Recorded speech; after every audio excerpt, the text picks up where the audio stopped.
Como estava a dizer, vamos falar hoje de equipa, liderança, como não poderia deixar de ser, porque não há empresa sem equipa. E uma equipa sem líder também não funciona. Portanto, este é um dos pilares fundamentais. Portanto, isto é uma série de diretos. Este direto faz parte de uma série de 4 diretos. Ontem falámos de objetivos, a importância de ter os objetivos bem definidos e ter uma visão clara e uma missão que toda a gente entenda, tanto equipa como fornecedores, como clientes, como mercado, etc. Hoje vamos falar então do segundo pilar, que é a equipa e liderança. Perdão. Ora, já temos algumas pessoas presentes, então eu vou dar início então a este direto. Dar início. Ok. Vocês entendem. Vamos dar início então àquilo que me traz aqui hoje, que é falar sobre equipe e liderança. Como um pilar fundamental da vossa organização, seja uma organização grande, estruturada, seja uma organização pequena com 1 ou 2 ou 3 funcionários, não deixa de ser uma organização e, como tal, tem equipa. Mesmo que seja um profissional liberal e só tenha um funcionário, por exemplo, um dentista com uma pessoa auxiliar na recepção, não deixa de ser uma equipa. Portanto, isso é válido tanto para grandes empresas como para micro e pequenas empresas. Por onde é que temos que começar? Por onde é que eu quero começar? Quero começar pela diferença entre o que é um empresário individual e um empresário. Um empresário que tem uma organização para gerir. Pondo assim, de uma forma simples, uma empresa é constituída por 3 níveis. Portanto, temos sempre em cima um empresário, no meio temos o pessoal executivo, ou diretor, ou gestores, e por baixo, no organigrama, temos os operativos, ou o pessoal de produção, portanto, quem programa, quem lava, quem corta os cabelos, portanto, o espaço produtivo da empresa. Nestes 3 níveis,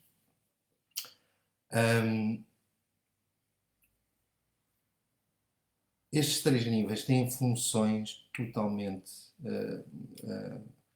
totalmente distintas.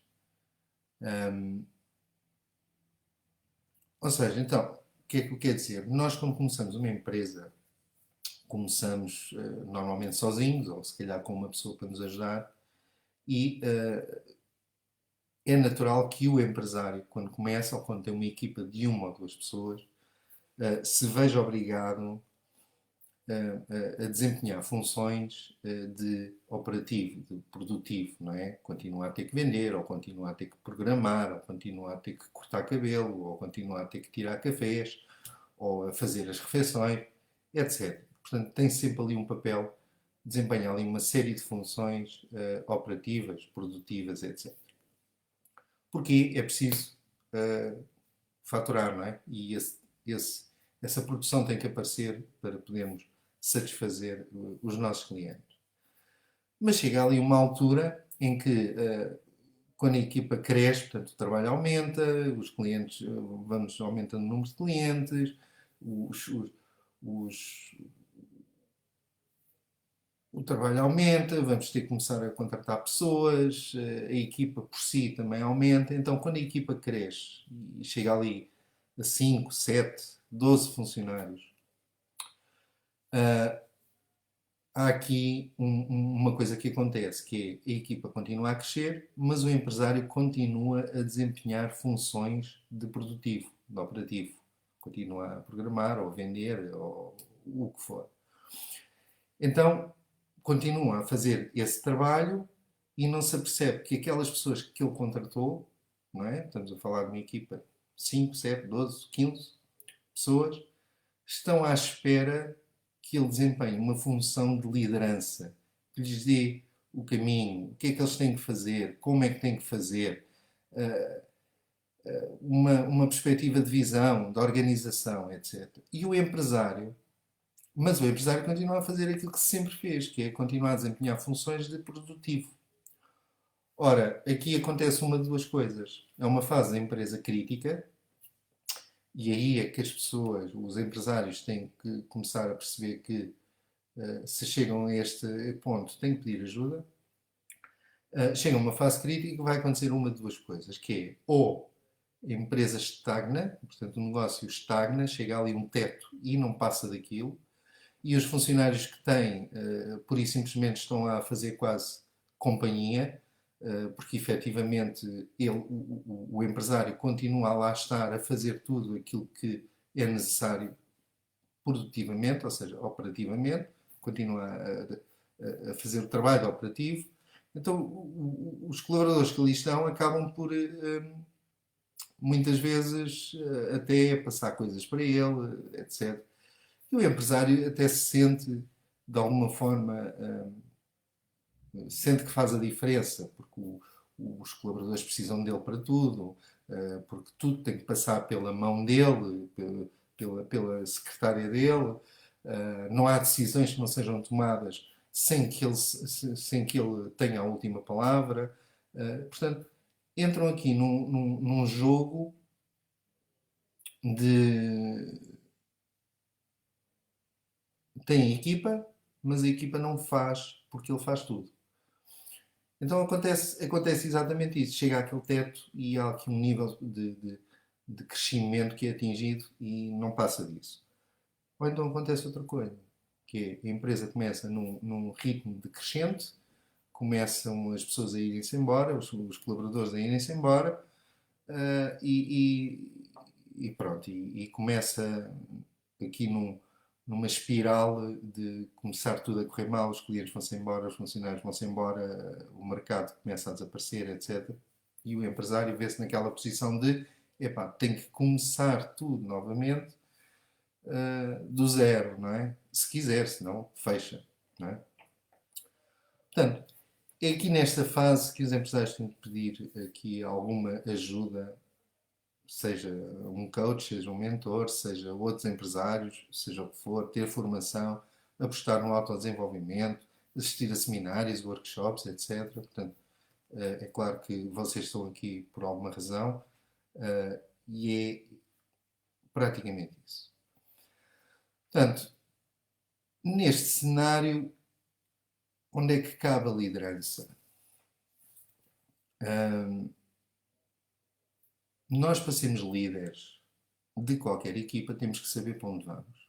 Só assim é que as outras pessoas sabem se nos querem seguir ou não, se identificam com o nosso caminho ou não, se querem adotar a nossa visão ou não, e se querem trabalhar da forma que nós entendemos que devamos trabalhar em equipa, ou não. Portanto, estou a falar aqui já de valores.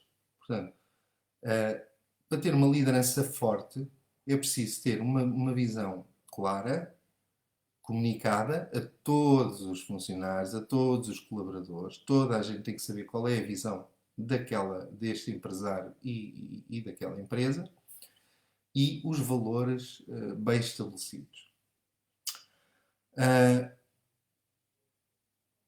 Isto é uma base fundamental para que haja aqui a possibilidade sequer de haver liderança. Porque senão não há liderança, há aqui uma cooperação, ou pior, a liderança é perfeitamente ausente e quem manda em tudo são todos menos o empresário. Portanto, não há aqui uma pessoa responsável. Agora, isto começa. Depois de ter isto, então temos que começar a ver, ok, eu sou empresário, sou líder, automaticamente sou líder. A partir do momento que contrato alguém, eu sou líder. É, por si só, a definição de líder. Então eu tenho que procurar pessoas, colaboradores, com os mesmos valores que eu e que partilhem da mesma visão. Porque reparem, eu no outro dia estava a pensar, porque tenho vários clientes, um dos clientes tem uma clínica dentária. Okay? E a clínica dentária está decorada de uma forma muito sui generis, muito própria. E tem outro cliente que ele, como empresário, tem uma personalidade assim muito extrovertida e muito social, e é um vendedor nato. Então o negócio dele baseia-se em vender, vender, vender, vender, vender. Mas são empresas totalmente distintas. Uma clínica dentária e uma empresa que vende serviços, mas que o modelo de negócio está baseado realmente na venda e no comissionamento da venda que faz. Se eu agarrasse neste empresário vendedor e neste empresário que é técnico dentista e que tem duas pessoas a trabalhar com ele uma clínica muito sui generis, e os trocasse de posição, punha o vendedor na clínica e o técnico dentista na empresa comercial, as duas empresas iam falhar. Isto para dizer o quê? Nós, enquanto empresários, quando construímos a empresa, construímos a empresa à nossa imagem, não é? Na imagem daquilo que acreditamos, naquilo que queremos atingir, na nossa visão, como é que queremos que as coisas funcionem, etc, etc, etc. Portanto, e isso, o mesmo acontece com a equipa. Se a equipa não estiver alinhada com a nossa visão e com os nossos valores, então pouco ou nada vai acontecer. Portanto, isto para dizer o quê? É necessário ter um processo de seleção e recrutamento que identifique estas questões. Não só a nível de competência, de capacidade, de trabalho, etc., mas que identifique esta questão que tem um pouco a ver com a identidade das pessoas, a personalidade das pessoas e aquilo em que elas acreditam. Ou seja, que valores é que estão na base da sua essência e em que é que acreditam. É possível ou não é possível aquela empresa atingir aquela visão ou não? Pronto. Depois, dentro da liderança é preciso diferenciar a liderança do empresário e a liderança do gestor, diretor ou executivo. São lideranças totalmente dispares, totalmente diferentes. A posição de gestor, portanto, no organigrama a meio, é uma posição estou a falar de gestores, diretores, executivos, etc. É uma visão de médio prazo. Qual é a função dele? É pegar na visão e nos objetivos que o empresário determina, transformá-los em metas mais pequenas para entregar à parte produtiva e controlar também a parte produtiva. Portanto, é aqui uma posição muito intermédia. E normalmente são funções que são muito estruturadas, com muitos processos e sistemas, etc. Por exemplo, um gestor, ele entrega um projeto, ele tem que saber trabalhar com metas, milestones, com controlling, tem que controlar e medir e saber se as coisas estão a ser executadas a tempo. Tem que ter ali sistema, tem que trabalhar com sistemas de planeamento, etc. Por aí fora.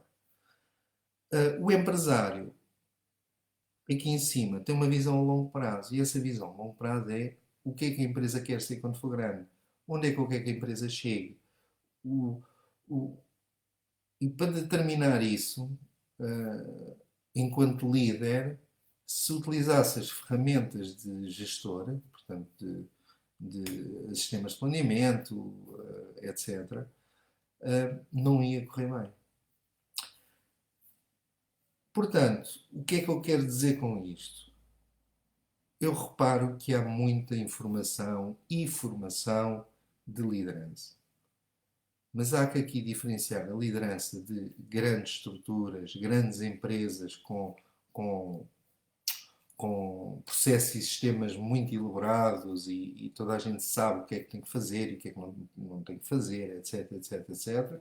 Portanto, é uma liderança focada em processos e sistemas, focada numa comunicação próxima, focada no tipo de comunicação que temos com a equipa, perceber que tipo de, quando estamos a interagir com alguém na equipa, perceber que tipo de equipa, de pessoa é que ali temos. Portanto, há ali as análises de personalidade que entram em jogo, etc. Portanto, há aqui uma série de questões que fazem parte da liderança de um diretor, de um executivo e de um gestor. Ora, enquanto empresário, o empresário, a liderança do empresário é uma visão de longo prazo, uma forma de comunicação diferente. E o que o empresário trabalha? O empresário, enquanto o gestor trabalha dentro da liderança, trabalha na liderança, portanto, interage com as equipas operativas, de operação ou produtivas, o empresário trabalha o sistema de liderança. Ou seja, o empresário determina que tipo de liderança é que vamos implementar, que tipo de liderança é que eu quero na minha empresa. É um sistema Aquiles? É um método clássico? O que é que eu vou querer? Que tipo de liderança é que eu quero implementada na minha empresa? Depois, que tipo de cultura? Qual é a cultura dentro da empresa? Um, Se eu for uma pessoa que gosto de aventura, então há aqui um traço da minha personalidade que se vai refletir no tipo de cultura que a empresa vai ter. Há vários exemplos, por exemplo, o Richard Branson, o CEO da Virgin, na altura em que fez a travessia do Atlântico, naquele dia, naquele momento, a esposa estava no hospital a ter uma das crianças. Portanto, a criança estava a nascer, não sei se é filho, se é filha, não me recordo, mas estava a ter um parto. E ele escolheu fazer a travessia do Atlântico. Ora, se eu fosse colaborador da Virgin e se os meus valores estivessem assentes em valores familiares, eu diria, epá, com a lata deste tipo, quer dizer, a esposa no hospital a fazer um parto e ele vai fazer uma travessia no Atlântico. Não pode ser, eu não me identifico com isto e ficava constrangido e tal, e não concordava ou até criticava. Agora, se os meus valores assentassem em aventura, novas experiências, etc., então eu compreendia a posição do Richard Branson quando o fez. Isto não quer dizer que o valor de família do Richard Branson não esteja lá. Está. Obviamente que está, que ele é um homem de família e, e, e muito bem. Mas tem outro valor por cima, que é a questão da aventura. Portanto, só isto determina a importância. Este exemplo mostra realmente a importância que é os valores certos, os valores determinados e comunicados e que as pessoas se identifiquem com esses valores e que façam parte desses valores também.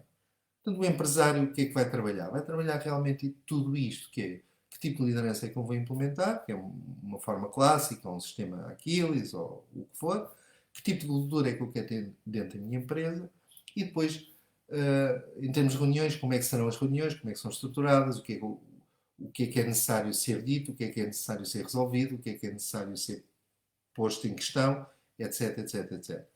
E também a questão dos sistemas e procedimentos, o que é que eu quero totalmente sistematizado ou o que é que eu quero que os colaboradores tenham alguma liberdade de movimentação e de decisão dentro da empresa, que procedimentos é que vamos implementar, etc. Isso, claro, que é feito com a ajuda dos diretores executivos, gestores, não é? Em colaboração, mas cabe sempre ao empresário essa decisão. Portanto, o empresário vai decidir, vai trabalhar o sistema de liderança. E tudo isto são ferramentas de liderança. Porquê? Porque estamos a falar aqui de quê? De reuniões, sistemas, procedimentos. Sim, e na base, tudo isto são formas de comunicação. Ora, ontem falei sobre os objetivos definidos, a visão, etc. Isto é de extrema importância. E muitas pessoas dizem, pá, outra vez a história da visão, do propósito e da missão, etc, etc. Muitas vezes isso é desvalorizado e com graves prejuízos, como neste exemplo que eu dei. Agora, tudo isto são formas de comunicação. Eu tenho que ter os meus objetivos bem definidos, enquanto empresário, enquanto profissional liberal, enquanto empresário em nome individual, sem equipa ou com uma pequena equipa, seja o que for, eu tenho que ter os meus objetivos definidos. Porquê? E objetivos definidos ontem falei no Grupo Mel, que tem objetivos sempre definidos a 30 anos. Vocês dizem, pá, uma loucura, a gente sabe lá o que é que acontece amanhã, quando mais daqui a 30 anos. Mas a perspectiva é inversa. Ou seja, se eu tiver os meus objetivos definidos a 5 anos, independentemente daquilo que acontece no mercado, os meus objetivos continuam lá. E estes objetivos são, como é que eu ia dizer, são gravados em pedra. Agora, os caminhos para lá chegar, que é alteração do modelo de negócio, é aquele mercado ou é outro mercado, é venda direta ou através de equipas de venda, etc, etc. Isso então é gravado em areia. Isso pode ser alterado e mudado. Dei ontem o exemplo do Twitter. O Twitter, no início, não era uma rede social de tweets. Era uma ferramenta, um sistema de podcast. Portanto, eles, a meio do caminho, alteraram completamente o produto, o serviço, o negócio, etc. Mas o objetivo deles continua a ser o mesmo. Okay? Ou seja, voltando aos objetivos, ter os objetivos bem definidos, e espero que quem esteve aqui ontem, se não estiveram aqui ontem, veja o vídeo de ontem. Ter os objetivos definidos, espero que o tenham feito, escrito numa folha de papel, definido a 5 anos, a 3 anos e a 1 ano, e depois dividir aquilo por semestre, trimestre e mensal. Eu falei também que há certos tipos de negócio, como lojas de roupa, como cabeleireiros, como cafés, etc., que têm que ter objetivos diários. Portanto, dividam isso também a objetivos semanais e diários, para que o objetivo anual seja possível, para que, sendo possível, estando naquele ponto daqui a 1 ano, daqui a 3 anos, nós possamos estar no ponto que definimos daqui a 3 anos e assim sucessivamente. E estes objetivos, depois definidos, têm que ser comunicados com a equipa, com clareza. Toda a equipa tem que saber quais os objetivos da empresa ou do empresário. Okay? Depois há aqui a questão da comunicação, continuo na comunicação, que é todos falam de muita coisa ao mesmo tempo. Como é que isto se elimina? É através de reuniões. Eu, nos meus clientes, eu ajudo-os sempre a implementar uma reunião anual, uma reunião trimestral e uma reunião mensal. Okay? Além disso, há uma reunião chamada reunião de service, que é onde são discutidos todos os pontos da entrega do produto ou serviço, ou seja, desde a produção, a produtividade, até à qualidade daquilo que entregamos e a satisfação de clientes, etc, etc, etc. Portanto, tudo o que é service, questões pós-venda, etc., são feitas nessa reunião. Essas reuniões, portanto, podem ser semanais, como podem ser mensais, depende do modelo de negócio. Mas existem. Depois é a reunião de marketing. Há uma reunião de marketing mensal e trimestral, porque há objetivos anuais a serem atingidos. Há reuniões de marketing diárias, que são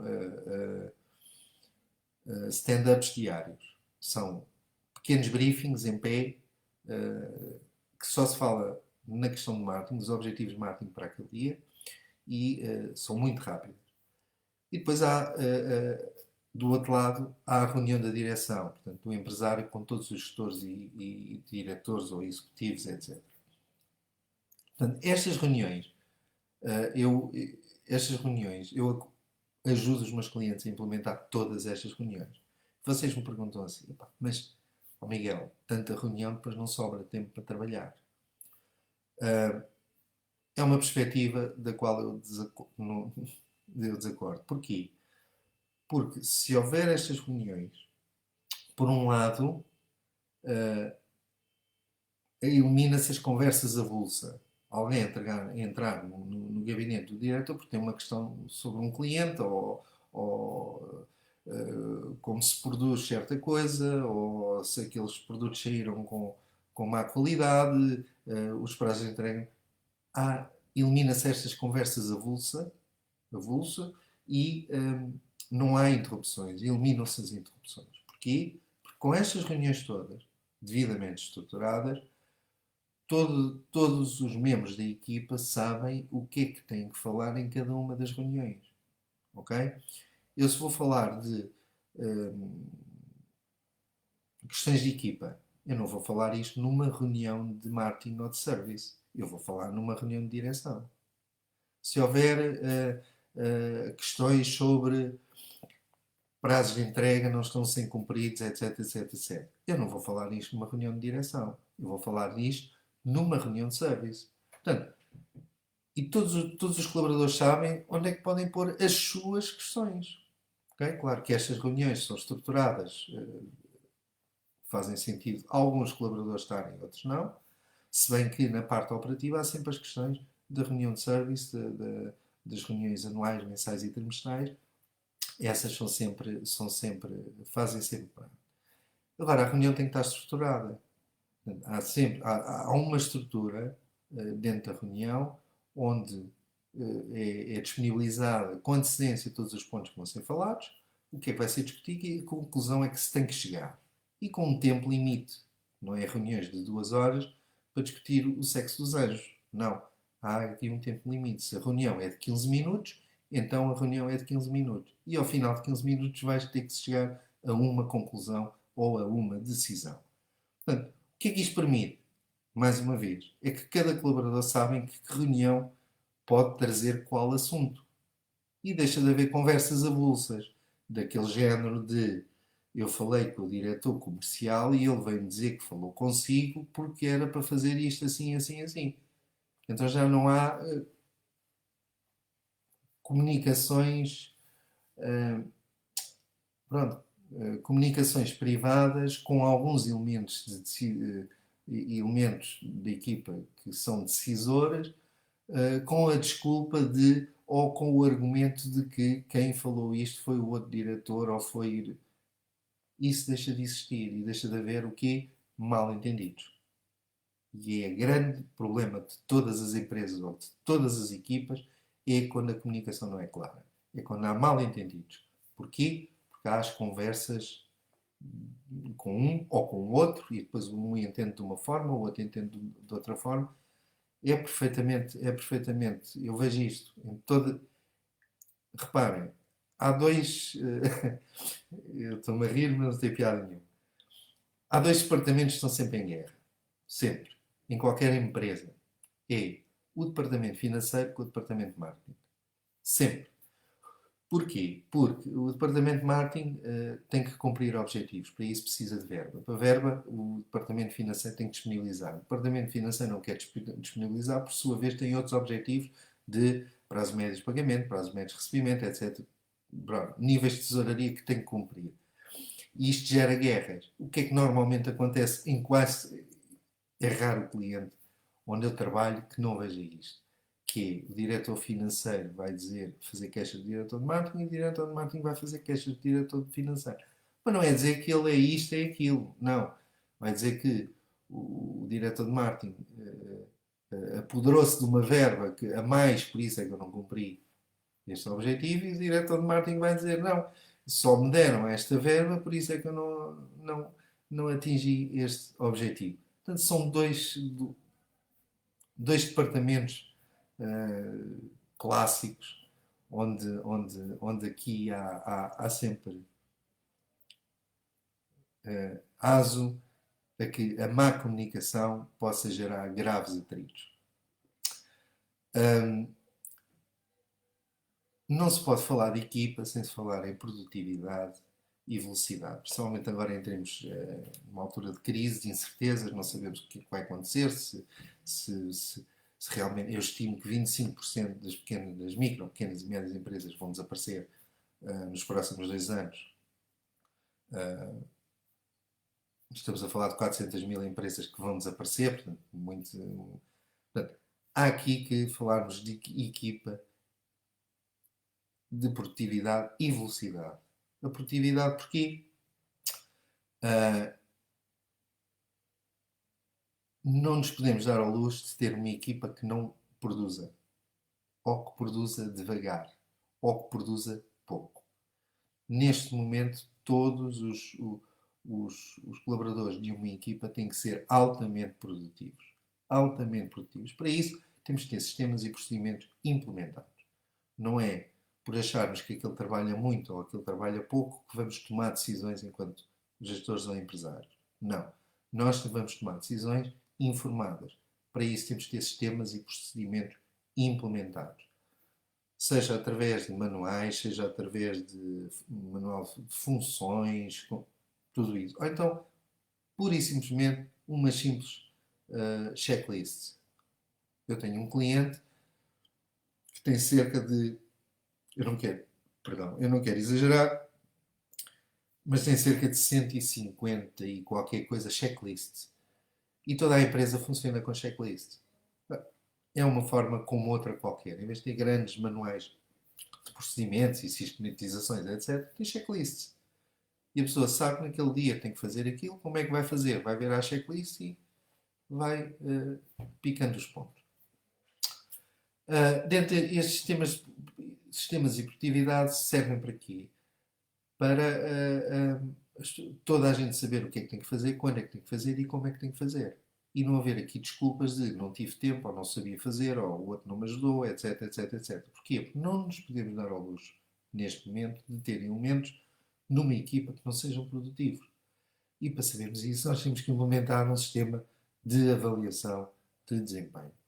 É a única forma de sabermos se realmente o colaborador A, B, C, D, E está ou não a desempenhar, está dentro dos objetivos que lhe são exigidos. Não é só pagar ordenados. Nós temos que também pôr alguma responsabilidade, alguma não, toda a responsabilidade nos funcionários, têm que cumprir aqueles objetivos. É para isso que foram contratados, é para isso que lá estão. Portanto, e temos que, no sistema de avaliação, nós, da mesma forma que dividimos fornecedores e clientes em A, B, C, temos que dividir e classificar os nossos colaboradores em A, B, C. Escuso dizer o que é que acontece aos Cs, mas temos que ter ali a maior parte de A's. Alguns B's, mas a maior parte de A's. Dentro disto tudo, também temos de ter na equipa as regras bem claras. Não é? Porque se numa equipa um colaborador é apanhado a roubar, dificilmente ele não é despedido. A não ser na função pública. Mas pronto, isso é outro assunto. Mas dificilmente ele não é despedido. Agora, as regras são baseadas em quê? São baseadas nos valores. Se o valor da empresa, se um dos valores basilares da empresa for a honestidade, se um funcionário for apanhado a roubar, é claro que é despedido. Agora, se um dos valores da empresa for a pontualidade, o que é que acontece a um colaborador que chega 2, 3, 5 vezes atrasado? Tem que ser despedido. Porque se não houver aqui uma medida, não é punitiva, se não houver aqui uma regra que seja cumprida, a regra não vale nada. E a regra está de acordo com o valor. Se nós prezamos pela pontualidade, nós nunca chegamos atrasados. Há uma vez ou outra, justificável, etc. Sim, senhor. Isso é tudo compreensível. Mas por sistema, chegar atrasado, não está ali a fazer nada, porque um dos valores da empresa é a pontualidade. Portanto, ter aqui as regras bem claras, que as regras devem depender dos valores da empresa, que normalmente são os valores do empresário também. Portanto, ter uma comunicação clara com todos os colaboradores, com toda a equipa, não esconder nada, não esconder nada relativamente ao que pode acontecer, ou que possa acontecer, ou aquilo que estamos a fazer, ou aquilo que estamos a tentar realizar. E ter uma capacidade, termos aqui capacidade de tomar decisões em relação à equipa, através das regras claras e através da comunicação clara. O mesmo acontece, não é só com a equipa, é com fornecedores e clientes. Temos uma comunicação constante e clara com fornecedores e com clientes, oferecer apoio a fornecedores e clientes e para não gerar dúvida, para eliminar qualquer dúvida que haja. Porque reparem, volto a mencionar, estamos aqui num momento de alguma incerteza económica, social, etc. E se há algo que os fornecedores têm medo é de perder clientes. Mas ainda têm mais medo de estar a fornecer clientes que de hoje para amanhã não vão poder pagar. Isso é um medo. Então nós temos que falar com os nossos fornecedores e realmente deixar claro que não, nós estamos aqui, os nossos objetivos são estes, nós vamos continuar ou não vamos continuar, vamos aqui ajustar as nossas condições as nossas condições negociais. Portanto, com os clientes, nossos clientes, exatamente a mesma coisa, aí temos o nosso papel de fornecedor, com os nossos clientes nós temos que ter a certeza a vender a quem depois não pode pagar. Portanto, temos que implementar aqui uma série de, temos que renegociar aqui uma série, se calhar, uma série de contratos de fornecimento e ver se realmente vale a pena apostar num ou noutro cliente, ou continuar com esses clientes, ou procurar outros, etc. Mas para isso tem que haver comunicação entre ambas as partes. Não é resumirem-se ao silêncio porque não querem dar mais notícia. Mais vale dar a má notícia logo e arranjarem uma solução em conjunto do que estar a esconder, seja o que for. Às vezes, eu tenho um cliente que depende numa pequena peça, ele faz montagens na área automóvel e é uma pequena peça de plástico que só existem 3 fornecedores no mundo. Okay? Não, por acaso existem 4. Mas ele tem 3 fornecedores. E nesta altura, o que é que ele fez? Ele falou com os fornecedores e havia ali 2 fornecedores que estavam ali um pouco tremidos, não sabiam bem. Ele ficou sem perceber se aqueles fornecedores iriam continuar a existir ou não.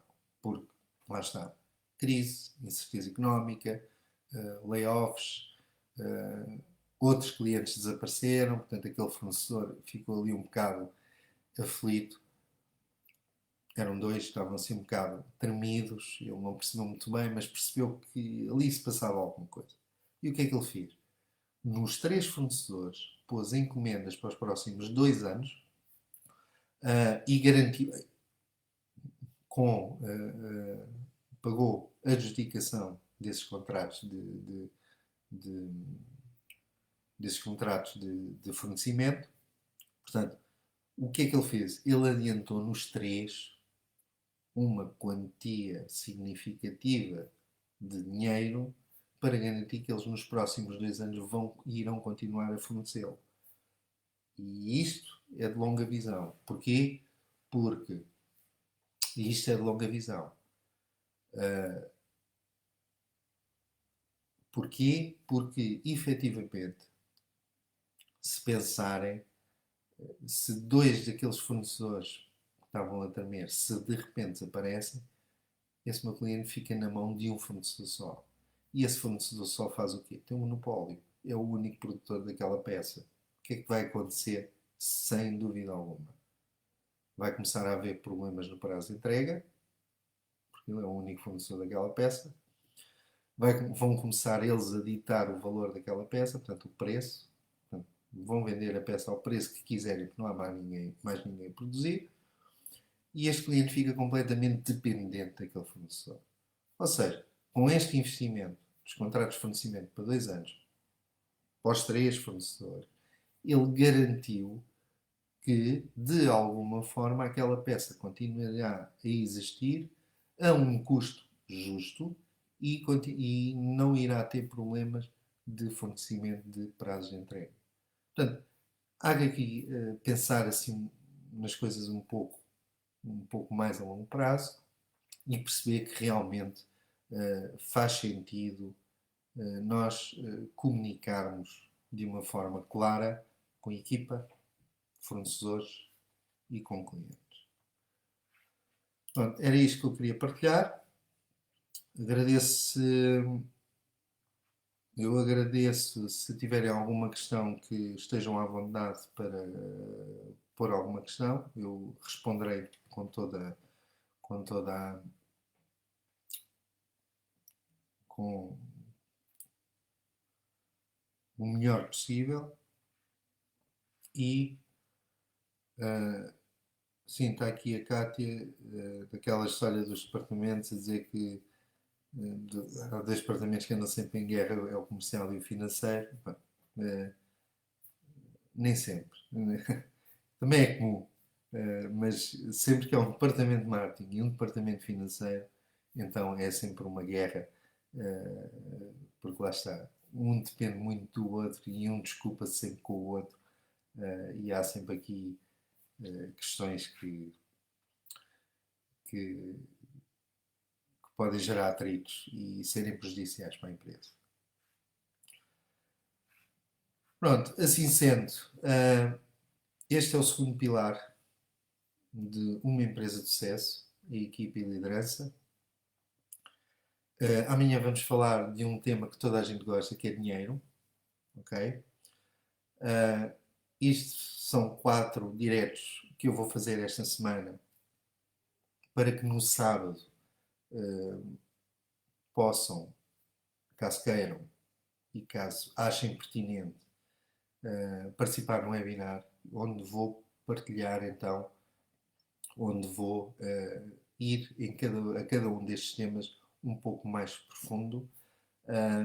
E o webinar chama-se, como não poderia deixar de ser, os 4 pilares para o sucesso da sua empresa. Portanto, se desejarem receber o link para o webinar, vai ser feito em Zoom, portanto, vão ter a oportunidade de pôr questões, vão ter a oportunidade de partilhar ideias, vão ter a oportunidade, portanto, quem fez os objetivos ontem poderá enviar, entretanto, por e-mail e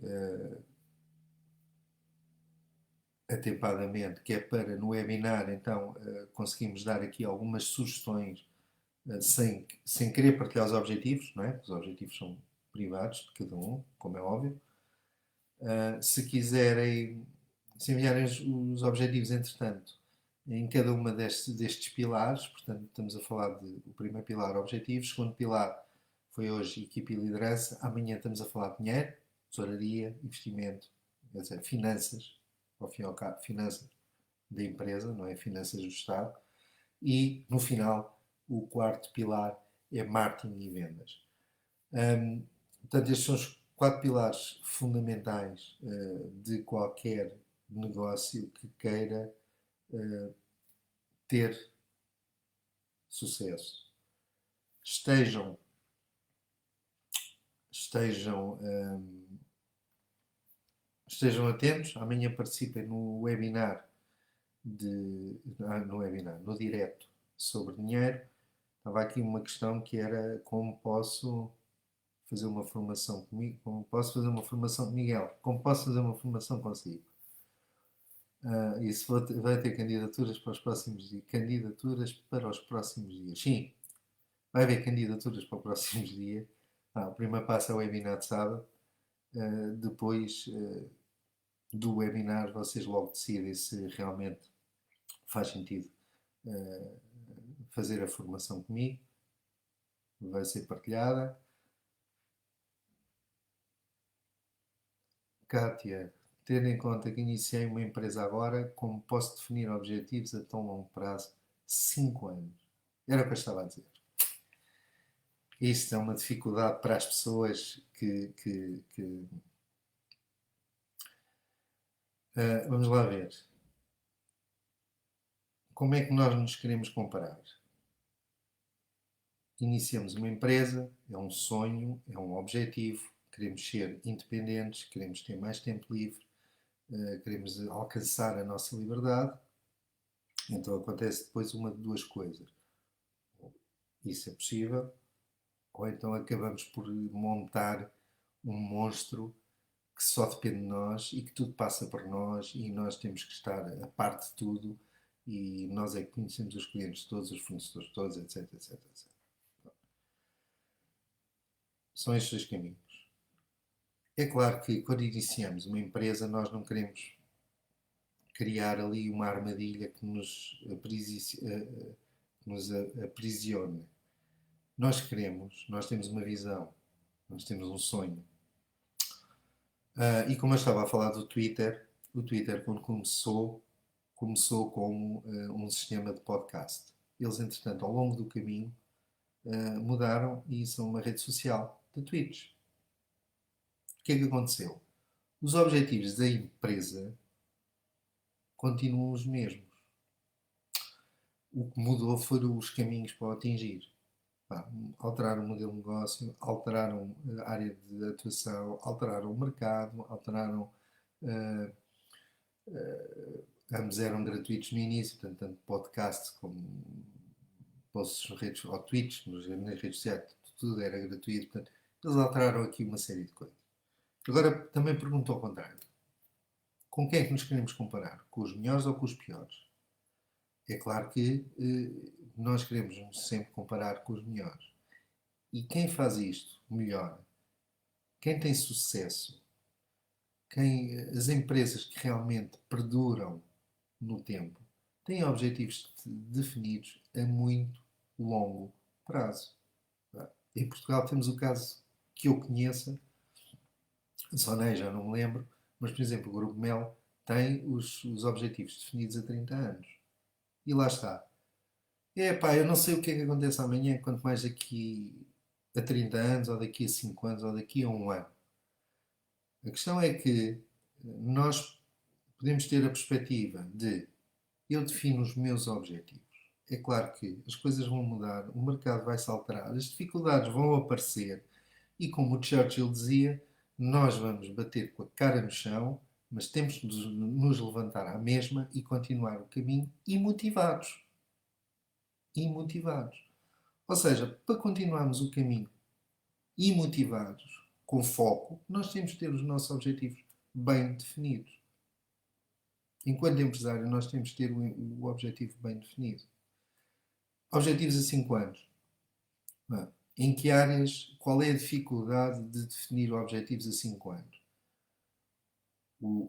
Não há dificuldade nenhuma, porque temos objetivos de faturação, temos objetivos de equipa, temos objetivos de mercado, temos objetivos de como queremos ser reconhecidos no mercado, temos objetivos de qualidade, temos objetivos de portanto, qualidade de serviço, a entrega de serviço, qual o produto ou serviço. Temos uma série de objetivos. Okay? É claro que muitas vezes o que acontece, o que vai estar, a realidade daqui a 5 anos não vai ser aquilo que escrevemos. Mas muitas vezes, e vejo isto em empresários de sucesso, que passam a maior parte do seu tempo, mais de 50% do seu tempo, a apostar em desenvolvimento pessoal, vejo que eles determinam os objetivos a 5 anos e muitas vezes atingem esses objetivos ao final de 3 anos. Porquê? Porque mantêm o foco, porque caem com a cara no chão, levantam-se e seguem o caminho motivados. E porque não desistem. E porque não desistem. Porque é fácil desistir. É fácil mandar a toalha ao chão. É fácil agora um restaurante dizer, epá, eu não estou mais para isto, estão constantemente a fechar, eu quero lá saber e deito a toalha ao chão. Ou então pode dizer assim, epá, ok, isto do restaurante não está a funcionar bem, eu tenho estas pessoas, tenho aqui uma cozinha, eu vou fazer só comida takeaway. E faço um contrato com o Uber Eats, ou com o Glovo, ou o que for, e faço só comidas gourmet, onde filmo, isto eu estou a contar um exemplo de um cliente, que ele filma no Instagram a refeição a ser uh, confeccionada, e as pessoas pura e simplesmente reservam por WhatsApp e por Messenger, ou então, entretanto, já fez contrato com o Uber Eats e com a Glovo. Assim, para quê? Para manter a equipa, continuar a mesma equipa, e em termos de faturação. Não foi a mesma coisa, mas também já não tem os mesmos custos. As receitas baixaram um pouco, mas os custos não são os mesmos, porque ele fez outsourcing da parte logística. Portanto, não há problema nenhum em definir 5 anos. 5 anos eu acho que é médio prazo. 5 anos eu acho que é médio prazo. Agora, um empresário tem uma visão a longo prazo. Um empresário, quando inicia uma empresa, não é porque foi obrigado, não é porque foi empurrado, não é porque ficou sem emprego e está dependente e depois a Segurança Social vendeu a ideia de que fazer uma criação de próprio emprego, ou o que é que se chamava, e uh, escolheu, foi para aquele caminho porque não tinha alternativa, já não tinha emprego em lado. Não. E mesmo que tivesse sido, então agora há aqui uma situação que é, ao longo deste tempo, enquanto empresário, eu começo hoje a minha jornada de empresário. Okay? Tenho uma visão de ser uma empresa prestadora de serviços na área da consultoria, um, e a minha visão daqui a 10 anos é ter 25% do mercado na área de consultoria financeira para empresas. O que é que isso representa 25% do mercado? Eu tenho que ir ver quanto é que vale esse tipo de negócio. 2 mil milhões de euros? Então se eu tiver 25%, não é? 2 milhões? 2 mil milhões dá 1 milhão, tem um negócio de 500 mil euros. E eu daqui a 10 anos quero ter um negócio de 500 mil euros. Então eu divido. Daqui a 5 anos eu tenho que ter um negócio de quê? Não é? 250 mil euros. E vou dividindo por aí fora. Então, para isso ser verdade, eu vou dividindo, vou desconstruindo constantemente. 10 anos, 5 anos, 3 anos, 2 anos, 1 ano, semestral, trimestral, mensal. E eu sei exatamente aquilo que tem que acontecer este mês para que aquilo que eu defini há 10 anos seja uma realidade. Ok? Espero ter, de alguma forma, respondido a essa questão e, e pronto. Convido-vos a estar amanhã. Vamos falar de dinheiro e na sexta-feira vamos falar de marketing e vendas.